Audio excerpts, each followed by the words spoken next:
Regular viewers will know that here at the Aussie Wire, we are very passionate about politics. We're very passionate about truth, freedom, and hope. And one of the things about politics is that it tends to not be about truth, freedom, or hope. And as much as that might sound like not a very good thing to be talking about, it's something we need to talk about. We need to understand more and more deeply about how politics works, about how the truth works, about how freedom actually works in a democratic system. One of the people that we have, and we're very grateful to have here on the Aussie Wire, is former Olympic rower from the UK, Alex Story. He's an experienced political commentator. He is a political operative, someone who's been very, very involved over years, and someone, in his own words, who has had a bit of a revelation when it comes to politics recently. And I wanted to bring his experiences and his revelation to you, and I do that right now. Alex Story, thank you so much for making time out of your schedule to join us here on the Aussie Wire. Sorry, we appear to have just had a bit of a delay on the internet. We have this thing called the NBN here in Australia. It's the National Broadband Network, and it is absolutely woeful. We're looking forward to having fibre connected here at the studio in a couple of weeks' time, but it's still coming. So hopefully the internet will hold up. But Alex, thank you so much for giving us your time. Tell us a little bit about your journey from a national hero, Olympic rower. You won medals in various competitions, unfortunately not at the Olympics, but you were at that level where you were there competing. You won medals for your country. You were an incredibly patriotic man. You would describe yourself a little bit differently, or at least that your politics has changed a lot in the last few years. Tell us a bit about that journey. It's not necessarily about my politics changing. It's a process, right? There's a process of discovery. As you said, I was lucky in the sense that I represented my country. I really liked the idea of representing my people. At the age of 17, I was really grateful that one of our managers, when we went to the United States as juniors for the Junior World Championships in Canada, said, you know, if whatever you say and whatever you do will have an impact on the way that Americans and Canadians see you. So you're responsible for the way that your country comes across. And I really took that in, and it made me feel much more like a man. It's the transition from being a boy into a man. Suddenly you've got the responsibility, the flag is yours. You then have to walk down the aisle and do the best you possibly can. And so for years after that, I rode, I competed at the Olympic Games and various World Championships. And I got injured, but I decided that all this passion and this patriotism ought to be put to some use. And at university, I thought, well, actually, let me try to represent my people in Parliament, right? Because it's essentially it's similar. It's making sure that people are well represented. It's in a different kind of field, but I was naive at the time. I thought it would just be about a question of crossing the line first. And if in sport, as you know, if you cross the line first, you win. In politics, it's not quite so simple. But it took me a long time to get to realize this. But there are a couple of sets of revelations. The first one is I realized that my interest in politics was much more theoretical. And I'm really grateful to the Anglo-Saxon system of politics, which I suspect you have in Australia as well. Yes, we do. Where the candidate it's not quite first past the post in Australia, if I understand it right, but you still have to go out, knock on doors, speak to people, and get a sense of what they want. And I realized that for me, having grown up in the south of England, going to the north of England was essentially to another journey in discovering who we actually were as Brits. So I stood in very close to Manchester, in a place called Denton and Reddish, very close to Oldham, which might be interesting in future, later in the discussion. And then I crossed the Pennines to Yorkshire, where I stood in Wakefield, and eventually for the Greater Yorkshire. But in the process, I discovered that my theoretical knowledge was completely useless, but my practical understanding of people became much, much more involved and intense. And the more I met people, the more I loved my people, because I started to think these guys are crystal clear in their demands. What they actually want in the end is to be treated fairly.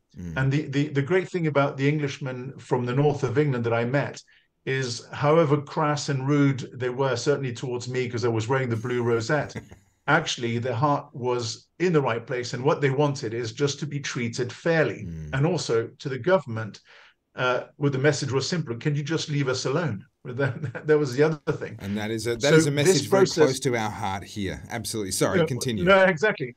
No, but it was this journey of discovery made me realize that actually a lot of us spend a lot of time in education being poisoned by theories that have no direct application in the real life. And that's massively important when you're in the field of politics, because actually you realize that many of the problems that we have is simply that you have an expert class that sees itself as the implementers of an economic theory. And when it doesn't work the way they were expecting it to work, they blame the people, right? So the people are thrown under the bus because Keynesianism doesn't work, or they throw people under the bus because free markets don't work, or whatever it might be. And so the process of discovering who your people are, and actually to realize that these guys on the doorsteps have far more common sense than the guys in the center who are experts, is the first road to the revelation I was talking about. Well, can I interrupt you there for a moment? Because we saw such a great example of that in my former home state. I've now moved out, but from my former home state of Victoria in Australia during COVID, where we had not the economic experts, but the medical experts that wanted to tell us exactly how we were going to live and how we were going to deal with COVID and what we were going to do and the world's longest lockdowns and all of that sort of thing. And this exact attitude that you're talking about, these elite people that believe that they know better than the average person, honestly, talking to the average person, they are far more in tune with what's going on and the impact of what's going on. Before this interview, we were talking about lies and this issue of lies and the fact that we live in an era of lies. That's a very, very strong statement. Can you explore that and unpack that a little bit for us? The reason why I was, or I've become aware of it, is that second stage of the revelation for me. So the first one is to discover who your people are and actually understanding that you love them. You know, you just go, I'm so pleased and grateful that I'm a Brit. And of course, you as an Aussie might go, actually, it's so much better to be an Aussie, but in which case I might agree, you know, that's a slightly different thing. But sure. The second revelation for me came during just after the Brexit vote, the referendum vote to take us out of the EU. Yeah. The 80% of the MP sided with the status quo, and nearly 70% to remain in the EU. To remain in the EU, right. in the European Union, nearly 70%. We're talking here about broad figures, right? Yeah, sure. And nearly 70% of constituencies voted to leave.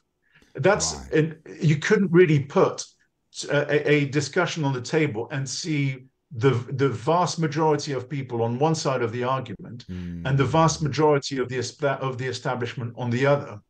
The revelation, though, wasn't the fact that there was such a big gap, because, of course, we as observers in politics always saw it. You know, there was sure. Whether you're left or right in Britain, people have a view on immigration. They're happy to have some kind of immigration, but they're quite happy to have 1980s level of immigration when it was 15,000 a year, or maybe 20,000. Sometimes when Thatcher, lost her, her concentration a little bit, it might go up to 40,000.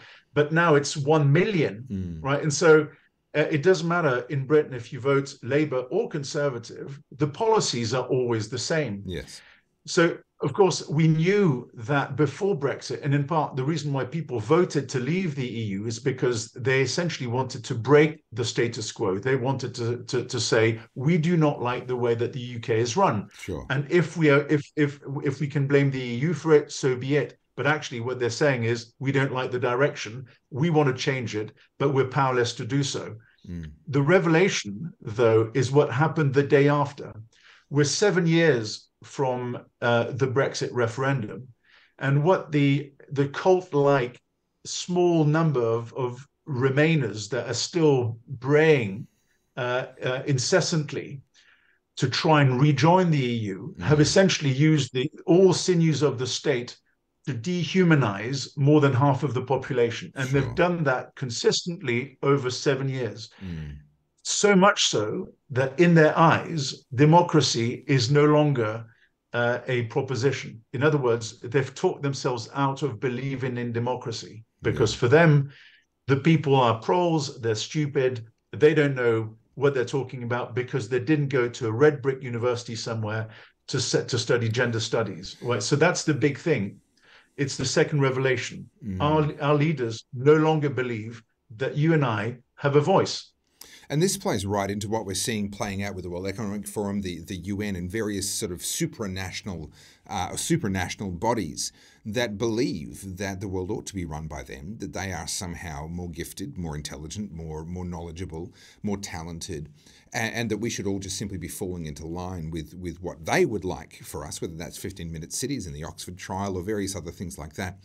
So is it becoming clear for you what an alternative would be, or what a response would be, or is that not yet clear for you?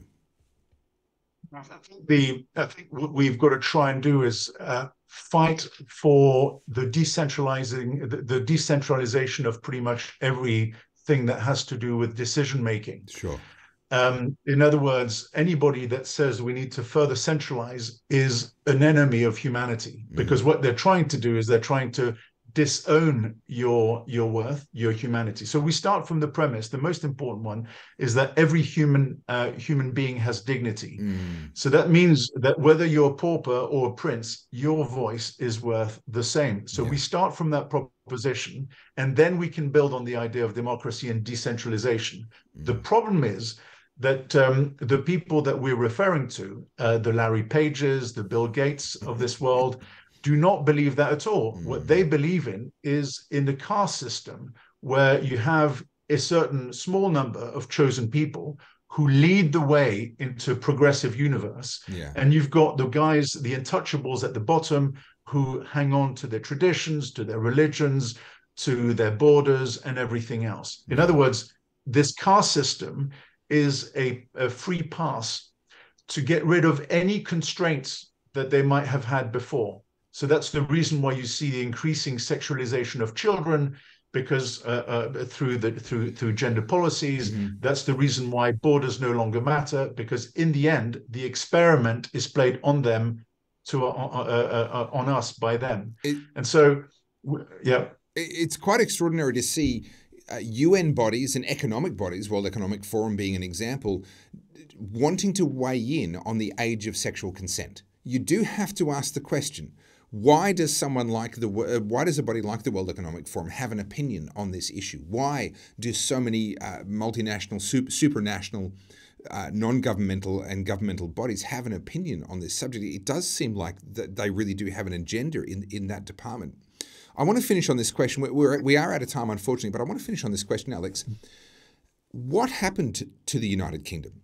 The UK was the birthplace of freedom. Yes, the Magna Carta had a very troubled history. It was far less clear-cut than a lot of people think it was, but nevertheless, it was a thing. It existed. It was brought in the United Kingdom.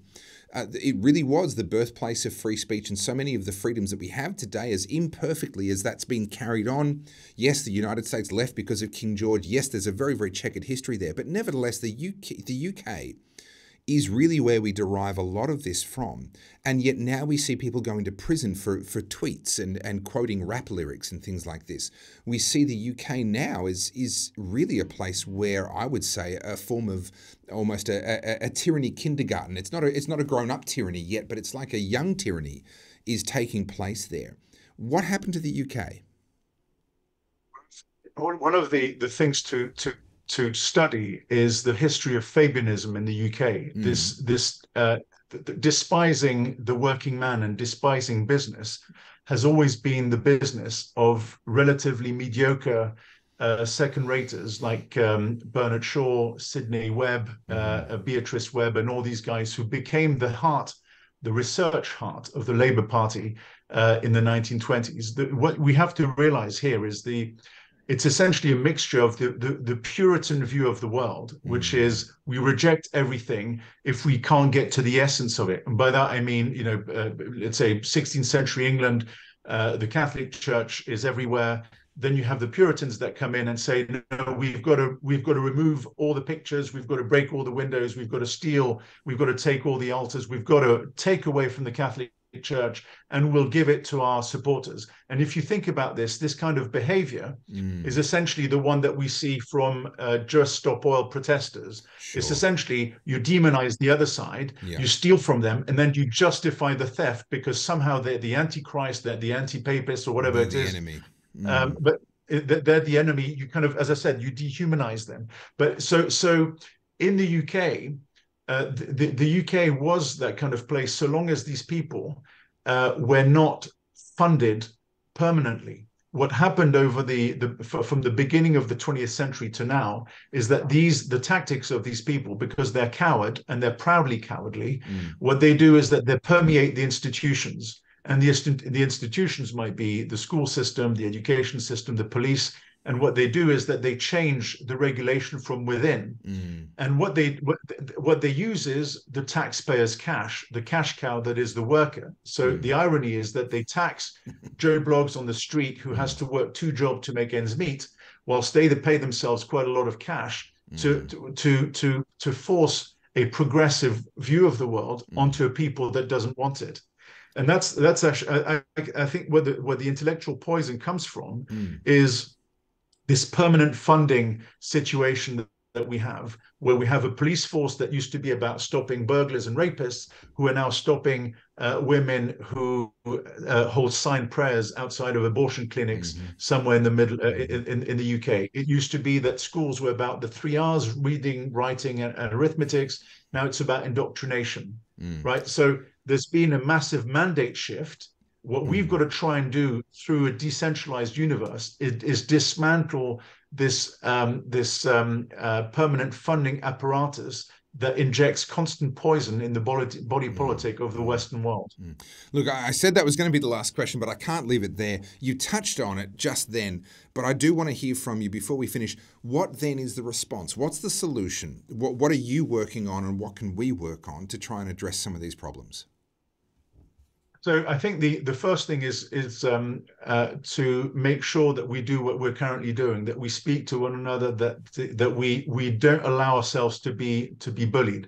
So there are 3 points that I tend to work on and say to people we need to work on as concepts. The first one is dismantle the permanent funding issue that I just referred to. So that's number one. That's got to be our target. Number 2 is that we've got to take on this asymmetry that we confront all the time. So what do I mean by asymmetry? Well, because I'm a traditionalist, can be attacked verbally and physically by anybody on the left. Right? So anybody on the left who is a communist, who is a socialist, who wears a Labour jacket or rosette can come to me and call me a Tory scum. He can be physical, but very little will happen. Or you can see that at transgender demonstrations, where you have the transgender movement that's given a free pass by the police. And if you, just because you're a gentleman and you're trying to protect not just your interests, but somebody else's body, for instance, you will be arrested instantly. This asymmetry is super important to deal with. We cannot accept this view that certain people allow themselves to feel righteous because they belong to a political party, and with this righteousness hit us over the head, and we are literally in a position where we can't retaliate. Exactly. So that's the second thing. The third thing is we've got to be much more careful about delegating. The delegation issue is really important. For instance, I have 4 children, and I realized that my wife goes to all the teachers' parents association meetings. Sure. But my wife is very amiable. She's lovely, and she wouldn't say boo to a mouse or anything like that. I, on the other hand, if I went to see my teacher, my children's teachers, I would deal with transgenderism being taught at school very differently. Sure. So I have to take responsibility for the way that my children are being taught, in particular when I know that the education system is about indoctrinating my children, in particular my daughters, so that they can become products for Big Pharma, right? And so these are the 3 poles of interest that I think would help us dismantle it. And what that means is that we've got to speak, we've got to organize ourselves. We are working on a project in the United Kingdom with I think some Australians, some Americans. It's called the ARC, which is the Association of Responsible Citizenship, with Jordan Peterson and everything Yep. else. Yep. So we are organizing ourselves. We're trying to bring this movement to light. What we want to try and do is work towards the decentralization of decision making, because we do believe that the human being is sanctified. Every human being has the right to express himself and has the right not to be bullied by someone who is constantly wrong, but has access to his purse through the power of the state. Yeah, yeah. Well, as I like to put it, I am pro-freedom, pro-human, and pro-individualism. And I don't want to put words in your mouth, Alex, but that sounds to me like what you're talking about. That's more or less it. Yeah. No, but I mean, when we have more time, I'll tell you what I think what I've discovered during a conversation between Tucker Carlson and Elon Musk. Okay. And I think, I mean, we can talk about it another time, but I think it kind of, it explains to me what we're facing. So Elon Musk talked about the fact that he stopped being mates with Larry Page of Google. They were working on an open infrastructure for open API GPT or whatever it was called. Yep. And Larry Page wanted to have it closed, and Elon Musk says he wanted to have it open because Elon thought that it would be too dangerous to have this tool in a private company setting, and he wanted people across the world to be able to see the code. Fine. And then what the difficulty between these two characters was that Larry Page said to Elon Musk, "You are a speciesist." And of course, Elon Musk said, "Sorry, a what? You are a speciesist. You're putting human beings above digital beings." Now, on its own, it's interesting. But so the first step is the alarm bell should be ringing. So somebody like Larry Page insults somebody like Elon Musk by calling him a speciesist, which is essentially the racist tag on a planetary level. Yeah. So that's an important one. He's not saying that for no particular reason. Then you've got the second thing, which is, hang on, what does he actually mean? Well, he means that there is that the digital being as a hybrid with human beings will create a super being. Okay, so what does that mean? That's really quite important. He means a superior caste, right? We're back to that caste system again. But what it means in the end is that people like Larry Page see the soul of a human being as software and the body as hardware. Yeah. And that's where actually the idea of transgenderism comes from. It's the fact that you can leave your soul can leave your body and choose the hardware it might want. And the hardware is something that you can leave behind, right? Well, this is, in a sense, we're right back to eugenics, aren't we? We're right back to this idea that if we just do the right things, we can breed a superior human being. Only now we have the technology such that we want to hybridize humans. In a sense, we've already done that with mRNA vaccines. We've basically said if you haven't accepted this upgrade, this patch to your immune system, then you're a lesser human being. I don't know about the UK, but we certainly saw that in Australia. This seems to be a pervasive idea. But you're right, and the reason why this vaccine thing was so interesting, given what we've just talked about, which is this software hardware dichotomy, right, is because the vaccine is an antivirus, right? The irony is that Bill Gates used to create software that was so bad that any virus can come in and destroy the software, right? And he's the guy selling antiviruses to what he considers to be software types of individuals. But also, so then you've got a collusion in this particular place, because if you see the human being as two sets, hardware and software, and the software can escape the hardware, it also means that Big Pharma has an enormous amount of money to make from people playing with their bodies as if they were Lego pieces. Hardware. Right? Yeah. But the interesting thing about that, in my view, we have to see it in this way. Artificial intelligence, in my view, will be as clumsy as surgery, beautifying surgery, is clumsy about women's beauty, Yeah. right? Because actually it's part of the same dynamics. Women who have cosmetic surgery are trying to lengthen the span of their lives as attractive beings, right? So it's still trying to beat the The constraint of biology. humanity, which is the biology. It's trying to beat that. So that's the first thing. The second thing with a digital being is that you're proposing to beat it without having to go through the physics of it. So you can put the physique behind, and then your soul essentially becomes digitized, and you can live forever. But it's this increasing, trying to increase this your life that's leading to this kind of dichotomy. But what's really great about this view of the world is big pharma can turn your children into Lego pieces, but they're justified by the likes of Larry Page because he and all of them agree that there is no such thing as the human soul. It's just a digital set of data. Yeah. Look, Alex, we are going to have to do a slow chat at some point where we sit down, have some, I don't know, some whiskey, or I don't know if you drink or not, but we're going to have to spend a couple of hours diving into these issues because you're exactly on my page here, and I would love to go on a deep dive. Unfortunately, for the purposes of the Aussie Wire News, that is all we have time for. We've actually gone well over time, but I've loved every single minute of it. Alex, thank you so much for your time. Pleasure. Speak to you soon. Speak soon.